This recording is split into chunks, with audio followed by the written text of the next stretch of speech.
Shalom para pemirsa Harapan Baru, kita kembali lagi di siaran podcast kita. Dan hari ini kita punya bintang tamu yang sudah tidak asing lagi, yakni Bu Pendeta Ayu Prani. Ya.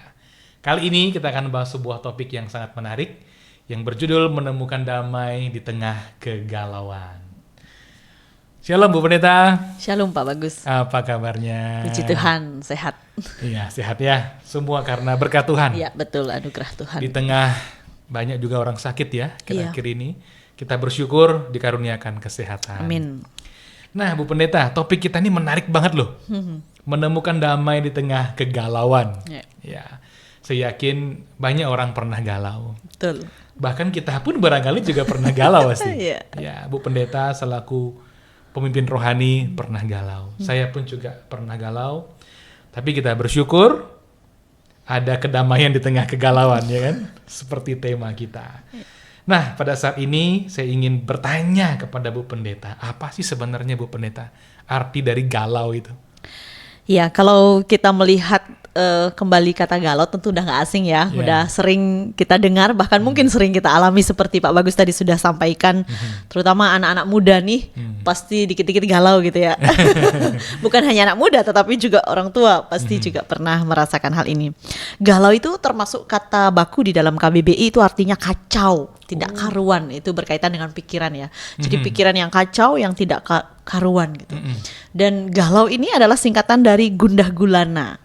Gundah gulana. Jadi berkaitan dengan perasaan, pikiran yang gelisah, yang kacau, yang kita sendiri nggak ngerti bagaimana gitu ya. Dan menurut saya ketika seseorang ada di dalam situasi galau, gelisah, khawatir, kesel gitu ya, pikirannya kacau, pokoknya campur aduk, ia sedang berada di dalam situasi yang tidak nyaman dalam perasaan atau dirinya. Atau dengan kata lain dia sedang berada di dalam situasi yang tidak damai sejahtera. Kadang kalau kita melihat lebih jauh, orang galau itu bertindak di luar nalar gitu ya. Kadang bengong sejauh itu ya. Kadang bengong-bengong sendiri gitu kan. Kadang nggak jelas gitu. Kadang tidak bisa berpikir positif atau cenderung negative thinking. Menyalahkan diri sendiri, menyalahkan orang lain, bahkan terkadang juga menyalahkan Tuhan. Jadi di dalam kondisi ini orang-orang yang sedang galau itu perlu ditolong. Jadi bukan diejek gitu ya. Kadang kan kita apalagi dibully gitu ya. Kadang ngebully mereka, lagi galau gitu. Ternyata orang-orang seperti ini perlu ditolong gitu. Karena kalau enggak, galau itu bisa memberi efek yang negatif, efek yang tidak baik untuk dirinya sendiri ataupun juga untuk orang-orang di sekitarnya. Oleh karena itu penting seperti tema kita hari ini, menemukan damai di tengah kegalauan. Karena memang galau itu situasi yang harus dipulihkan, harus dibantu untuk ditolong. Ditemukan jalan keluarnya ya. Iya. Ya Bu Pendeta, sebenarnya saya kaget loh kalau galau itu ternyata bahasa baku. Saya kira bahasa slang atau bahasa yang barangkali diciptakan di tengah-tengah pergaulan masyarakat. Saya juga baru baca itu ya. Iya, ternyata gundah gulana. Ternyata gundah gulana. Ya. Galau, gundah gulana. Nah, bicara tentang galau nih, tadi Bu Pendeta bilang bahwa harus diselesaikan, kan gitu ya. Jangan dibiarkan. Ya. Nah, bagaimana kita bisa menyelesaikan galau ini? Karena orang galau sendiri kan sepertinya di jalan buntu ya. Karena dia jalannya buntu, makanya dia galau kan begitu. Bagaimana orang yang sedang galau ini bisa menemukan jalan keluar? Apakah dari diri sendiri atau dari luar dirinya kira-kira? Ya, sebetulnya kita sedang berusaha untuk menemukan damai itu pertama ya dari dirinya sendiri gitu. Tapi memang ini nggak mudah, sehingga mungkin orang bertanya gini, mungkin nggak ya menemukan damai di tengah kegalauan? Orang kita sendiri sedang kacau gitu ya, pikirannya lagi kacau, perasaannya lagi kacau, kita lagi nggak jadi orang yang positif gitu. Bagaimana kita bisa menemukan damai itu?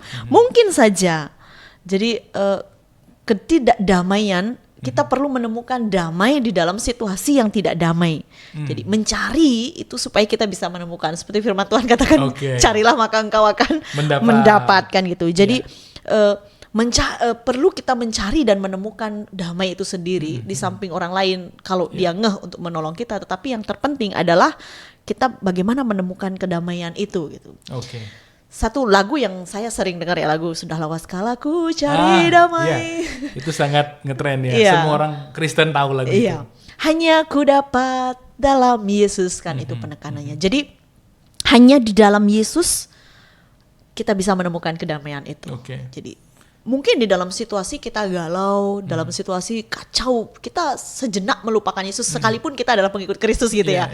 Sejenak mungkin kita udah lupa, kita nggak bisa berpikir dengan akal sehat yang baik, kita nggak bisa berdiri dengan iman kita karena situasi yang kita hadapi yang membuat kita begitu kacaunya. Sehingga satu-satunya yang bisa kita lakukan adalah mencari kedamaian itu di dalam Tuhan, hanya di dalam Dia. Jadi saya juga meyakini bahwa hanya di dalam Yesus. Kadang banyak orang salahnya begini, mencari ketenangan dari kegalauannya dengan berusaha untuk berpura-pura atau mengkamuflase galaunya dengan hal yang lain. Misalnya dia pergi jalan-jalan, padahal sebetulnya dia lagi situasi galau. Tapi begitu pulang kembali lagi gitu, lagi teringat. Jadi tidak yang sepenuhnya bisa menyelesaikan. Tetapi di dalam Yesus sepenuhnya bisa menemukan damai. Karena apa? Karena Dia adalah Raja Damai. Di dalam kitab Yesaya dikatakan gitu.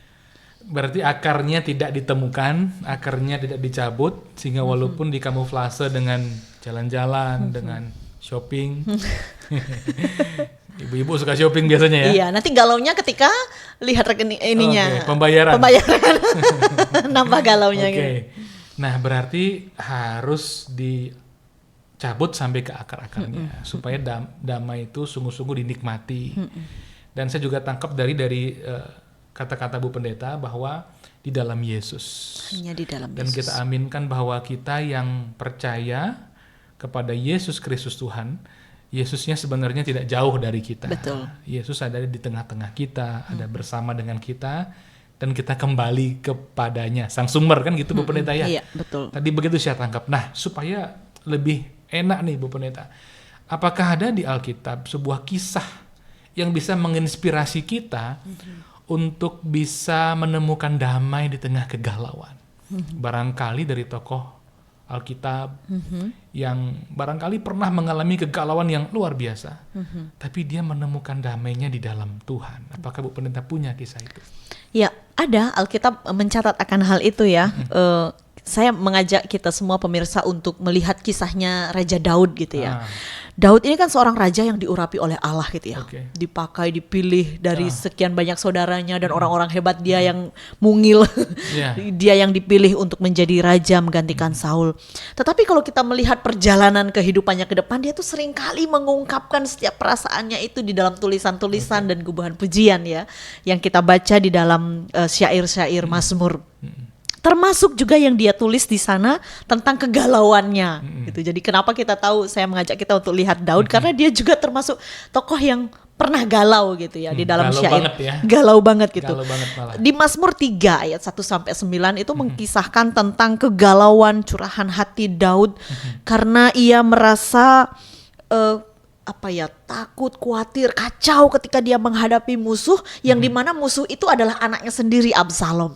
Jadi bisa anak sendiri gitu ya, Absalom yang berhasil untuk mengumpulkan massa untuk merebut tahta ayahnya, menghasut hampir seluruh rakyat untuk merebut tahta Daud. Jadi ini kan sesuatu yang sangat membuat galau gitu ya. Di satu sisi ini anak gitu loh. Dilema mungkin ya. Di satu sisi dia Daud masih diberi kepercayaan oleh Tuhan untuk menjadi raja, tapi di sisi lain ada anaknya sendiri yang ingin merebut kekuasaan yang dia punya gitu. Tapi satu hal yang menarik ya di dalam perikop ini, nanti pemirsa bisa membacanya sendiri, Mazmur 3 ayat 1 sampai 9. Di dalam kegalauan itu, di dalam perasaan takut, khawatir, pikiran kalut, di dalam ayat 4 kita lihat bahwa Daud datang kepada Allah. Dia katakan, tetapi Engkau Tuhan adalah perisai yang melindungi aku. Jadi di dalam situasi yang sudah dia nggak damai sebetulnya, dia nggak nyaman dengan diri, dengan situasi, tapi dia katakan dia datang kepada Tuhan, Tuhan Engkau adalah perisai yang melindungi aku. Kalau kita lihat perisai itu kan dipakai perang biasanya ya, untuk melindungi diri, menjadi pelindung dari musuh ketika peperangan. Jadi Daud mengimani bahwa Tuhan Allah itu sebagai pelindungnya. Sekalipun ada banyak orang yang berusaha untuk mencelakainya, termasuk anaknya sendiri, tapi Daud meyakini bahwa Allah pelindungnya. Daud merasa aman dan terlindung sekalipun di dalam kondisi yang terancam. Lalu selanjutnya di dalam ayat 6 Daud juga katakan, aku membaringkan diri lalu tidur. Biasanya orang galau itu gak bisa tidur ya. Susah tidur ya, bolak-balik gitu, aduh kok kepikiran terus gitu. Jadi gak tenang lah karena pikiran terganggu. Jadi tetapi Daud ketika ia meyakini bahwa Allah adalah perisai yang melindungi aku, dia bisa tidur. Dia bisa tidur, kemudian dia bisa bangun lagi karena Tuhan yang menopang. Jadi keyakinan itulah yang bisa kita lihat bagaimana Daud menemukan damai di tengah kegalauan bersama dengan Tuhan. Jadi ini yang dimaksud menemukan damai di tengah kegalauan versinya Daud gitu ya. Dan ini juga bisa kita pakai di dalam versi pergumulannya kita masing-masing. Iya, kalau saya renungkan tadi cerita Daud yang Bu Pendeta sampaikan ya, saya juga melihat sebenarnya kompleks sekali masalahnya Daud ternyata. Dia menghadapi kudeta, kan istilahnya gitu ya. Iya, kudeta. Kalau ada yang ingin menggulingkan tahta raja, berarti ada yang mau mengkudeta dia. Masalahnya adalah yang menjadi musuhnya adalah putranya sendiri. Bahkan barangkali putra yang dia pasti sayang, karena kan anaknya sendiri ya. Kemudian ancamannya begitu mengerikan, bukan hanya kehilangan kerajaan, barangkali juga kehilangan nyawanya, kehilangan hidupnya. Namun tadi Bu Pendeta bercerita, ketika dia berserah kepada Tuhan sebagai perisai pelindungnya, dia membaringkan diri lalu tidur. Ya, itu sebuah miracles juga. Ya. Bagaimana orang tidur ketika kondisinya sangat terancam, tapi dia bisa tidur. Nah, Bu Pendeta, berarti kuncinya di dalam Tuhan kan begitu ya. Tetapi itu kan Daud. Itu kan Daud, salah satu orang yang dianggap saleh. Ya. Walaupun tidak ada orang yang sempurna. Tapi Daud punya teladan kesalehan yang luar biasa. Dia bisa meresponi seperti itu. Kalau orang-orang biasa nih, Bu Pendeta ya, jemaat lah katakan, bagaimana jemaat bisa menemukan damai, atau bagaimana cerita Daud itu bisa menginspirasi jemaat untuk menemukan damai? Langkah-langkah praktisnya apa barangkali? Ya, memang kita perlu kembali lagi kepada Tuhan dalam artian kita benar-benar menyerahkan sepenuhnya kehidupan kita. Hal sederhana misalnya ketika kita mau datang bersujud di hadapan Tuhan gitu ya. Kadang di dalam kondisi galau kita nggak mau ditemui siapapun, atau sebaliknya kita mau pergi berusaha untuk melupakan kegalauan kita dengan melakukan hal-hal lain yang kita suka gitu. Bukan melarikan diri gitu ya, bukan melarikan diri dari pergumulan yang kita hadapi, bukan juga mau menutup diri untuk celah bisa pulih gitu. Tetapi bagaimana kita bangkit itu dengan mau datang kepada Tuhan. Jadi ceritakan saja gitu kepada Tuhan. Kadang kan kita sejenak kayaknya melupakan Tuhan gitu ya. Karena kayaknya kok aku galau, kita fokus pada masalah kita. Sehingga kita lupa bahwa kita punya Tuhan yang sanggup juga untuk menolong kita dalam menyelesaikan masalah pergumulan yang kita hadapi. Jadi satu yang pertama bahwa ya kita harus datang kepada Tuhan gitu. Sama seperti Daud. Saya kira Daud juga manusia biasa. Ya bedanya dia pernah menjadi raja atas Israel gitu kan. Dia raja jadi, Israel pada waktu itu. Jadi kita pun perlu belajar dari hal-hal yang ia sudah ungkapkan di dalam syair-syairnya. Kepada Tuhan aku datang dan meyakini bahwa Tuhan adalah perisai. Jadi kita mau datang kepada Tuhan entah itu dalam doa pagi, doa malam, tengah siang atau kapanpun ya. Tuhan kan mau untuk dijumpai kapanpun saja. Jadi kita bisa menyampaikan apa yang menjadi pergumulan kita, menceritakan Tuhan saya lagi galau nih, Tuhan saya lagi nggak enak perasaannya, Tuhan saya lagi ada masalah dengan si A si B, Tuhan saya lagi nggak mampu untuk menyelesaikan. Jadi kalau kita bilang pelarian ke Tuhan nggak juga pelarian ya, tetapi memang karena kita merasa bahwa hanya di situ loh jawaban. Hanya di situ kita bisa menemukan yang hanya kepada dia saja kita ngomong. Gitu. Kalau orang lain mungkin kita bisa curhat ke orang lain, tetapi belum tentu dia bisa kasih solusi. Atau bahkan nambah memperkeruh gitu ya. Bisa jadi. Bisa jadi memperkeruh persoalan yang kita hadapi. Jadi datang kepada Tuhan. Datang kepada Tuhan. Datang dengan iman. Datang dengan penyerahan. Ini kata penyerahan ini saya ingat sekali apa yang Bu Pendeta sampaikan. Saya juga merenungkan penyerahan kan berarti menyerahkan persoalan kita itu kepada Tuhan kan gitu ya. Intinya ketika kita tadinya yang berpikir apa yang harus saya lakukan, bagaimana dan lain sebagainya, kini kita menyerahkannya kepada Tuhan. sebagai Dia yang berkuasa atas segala sesuatu, harus berkuasa atas situasi kita, kan begitu ya, pribadi kita. Ibaratnya bahasa orang sederhana barangkali, sekarang bola panasnya ini ada di Tuhan, kan gitu ya. Kita tidak lagi menanggung beban kekhawatirannya, kecemasan, kegalauan tadi, tapi kita serahkan semuanya kepada Tuhan. Mempercayakan diri kita sekali lagi kepada Tuhan. Iya, betul. Seperti itu kurang lebih ya. Iya, firman Tuhan kan katakan juga ya di dalam Mazmur, ini masih serupa, Mazmur 55 ayat 23 dalam TB2, serahkanlah kekhawatiranmu kepada Tuhan, maka Ia memelihara engkau. Dia tidak membiarkan orang benar itu goyah. Masih serupa, 1 Petrus 5 ayat 7 juga katakan, serahkanlah segala kekhawatiranmu kepadanya sebab Ia memelihara kamu.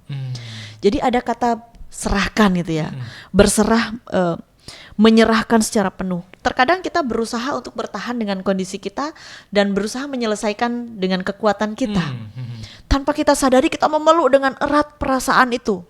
Saya yang terluka, saya yang kecewa, saya yang galau gitu ya. Sehingga kita semakin kacau. Padahal sebetulnya ketika kita menyerahkan itu apa? Ya udah kasih gitu. Kita jadi ringan. Ketika kita menyerahkan kepada Tuhan, Tuhan yang akan turun tangan. Tapi itu yang tidak mudah gitu. Kadang kita masih mau, enggak, saya bisa selesaikan ini sendiri, saya mampu selesaikan. Kita malah semakin memegang erat, yang membuat kita akan semakin sakit, yang membuat kita akan menjadi semakin kacau gitu. Kita apa ya, bukan tidak mau gitu ya, tetapi mungkin memang sebagai manusia ya, kadang kita merasa bahwa saya bisa, saya pasti bisa gitu. Sehingga kita mengabaikan bahwa ada Tuhan udah tunggu nih, ayo anakku sini, serahkan gitu loh, serahkan kekhawatiranmu, serahkan kegalauanmu, aku akan menolong gitu. Tapi kadang kita, enggak Tuhan, aku bisa kok, aku bisa sendiri kok, aku bisa menyelesaikan ini. Kita memegang erat kuat-kuat itu, dan justru itu membuat kita semakin terpuruk. Jadi penting untuk kita menyerahkan dan biarkan Tuhan untuk turun tangan mengerjakan segala yang baik dalam kehidupan kita. Berarti ya simpelnya Bu Pendeta, dengan kita sujud berdoa kepada Tuhan gitu ya, kita menyerahkan itu melalui doa. Betul. Kita berdoa kepada Tuhan, menyerahkan semuanya. Karena kadangkala ada juga orang dalam pergumulannya susah dia berdoa, memejamkan mata, walaupun berdoa tidak mesti pejamkan mata ya, kan pada umumnya gitu. Ketika memejamkan mata dia merasa tidak tahu mesti berkata apa-apa kepada Tuhan.